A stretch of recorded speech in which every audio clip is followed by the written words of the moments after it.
आज के इस क्लास में हम कक्षा 8 के विज्ञान से अध्याय 13 बतलाएंगे और इसका नाम है तारे और सूर्य का परिवार। तो इस पाठ के हम सभी प्रश्न और उत्तर को हम बतलाएंगे। आप लोग वीडियो को शुरू से लेके अंत तक देखिए और चैनल पे नए तो चैनल को सब्सक्राइब करके घंटी को बजा दीजिए। तो चलिए अब हम प्रश्न की ओर बढ़ते हैं।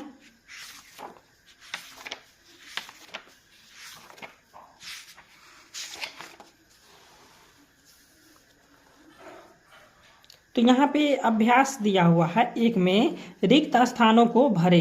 रिक्त स्थान को क्या करना है? भरना है। तो यहाँ पे क में लिखा हुआ है शूटिंग स्टार वास्तव में क्या है? तारा नहीं है। ठीक है, यहाँ पे शूटिंग स्टार वास्तव में यहाँ पे लिखा हुआ है तारा नहीं है। उसके बाद ख में है तारों के ऐसे समूहों को जो कई पैटर्न बनाते हैं उसे क्या कहते हैं? हम तारामंडल कहते हैं। उसके बाद ग में है सूर्य से सबसे अधिक दूरी वाला ग्रह कौन है? तो यहाँ पे हो जाएगा यूरेनस। यहाँ पे लिखा है यूरेनस है। ठीक है, उसके बाद घ में है वर्ण में हल्का लाल प्रतीत होने वाला ग्रह है। तो यह हो जाएगा मंगल है, मंगल। ठीक है, यहाँ पे लिखा हुआ है मंगल।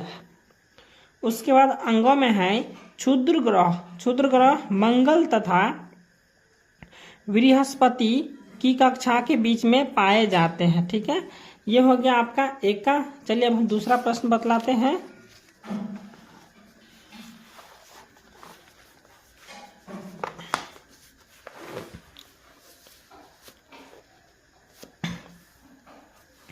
दूसरा प्रश्न है स्तंभ ए के शब्दों का स्तंभ बी से उपयुक्त मिलान कीजिए।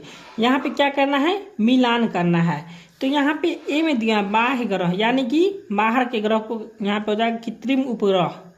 उसके बाद बी में है आंतरिक ग्रह, आंतरिक ग्रह हो जाएगा मंगल। उसके बाद सी में है पृथ्वी का उपग्रह, तो पृथ्वी का उपग्रह हो जाता है चंद्रमा।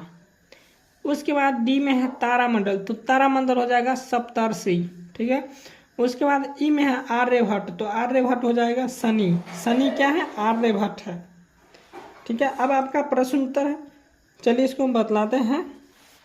तो तीसरा प्रश्न है सौर परिवार के सबसे बड़े और सबसे छोटे ग्रह का नाम लिखिए।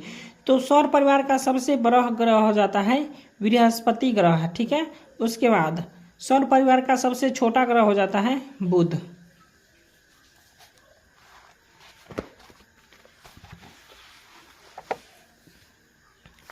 इसके बाद चौथा प्रश्न है क्या आकाश में सारे तारे गति करते हैं? व्याख्या कीजिए।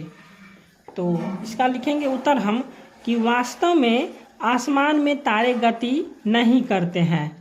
तारे हमेशा एक जगह स्थिर रहते हैं और हमारी पृथ्वी अपने अक्ष पर हमेशा घूमती रहती है और सूर्य की परिक्रमा करती रहती है, जिस कारण हमें ऐसे प्रतीत होता है कि तारे गति करते हैं, जो कि ऐसा नहीं है। ठीक है, तो तारे गति करते हैं, व्याख्या कीजिए।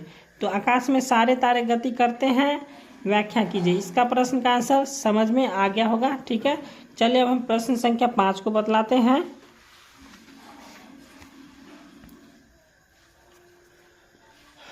पांचवा प्रश्न है तारों के बीच की दूरियां को प्रकाश वर्ष में व्यक्त कीजिए। कोई तारा पृथ्वी से 8 प्रकाश वर्ष दूर है, इस कथन का तात्पर्य है। तो इसका उत्तर लिखेंगे कि इसका तात्पर्य यह हुआ कि उस तारा से पृथ्वी तक प्रकाश को आने में 8 वर्ष का समय लगेगा और अगर उसे किलोमीटर में मापा जाए तो 8 प्रकाश वर्ष बराबर कुल हो जाएगा 8 × 9.7 और गुना हो जाएगा 10⁻12 किलोमीटर हो जाएगा। ठीक है, तो ये हो गया 5 का। अब चलिए हम छठा प्रश्न को देखते हैं।